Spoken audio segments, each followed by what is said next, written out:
Kimu ku kyetugenda okukola tulina ekintu kye tuyise business clinic. Simanyi ngeri kukibulira mu Luganda naye business clinic eno emu ya teknologiya. Mu nnaku zino ebbiri bw'onojja bw'oba otambudde n'ojja ku katale oba n'oyo agenda okubeera mu exhibition, omuntu yenna agenda kubeera katale asobola okuyingira eno business clinic ya teknologiya egenda okusomesa omuntu okozesa teknologiya okukola business, kubanga omulamwa guli ku business.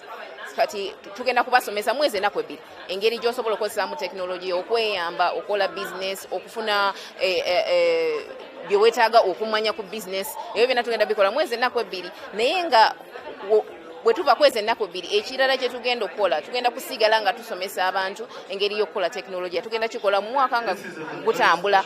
Njagala kuba omulanga mwena mujje ku katale.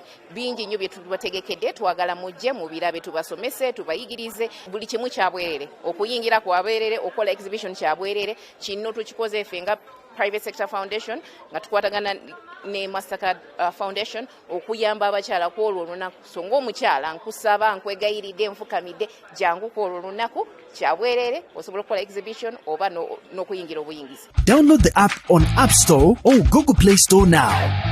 Vision Digital Experience, the future of media.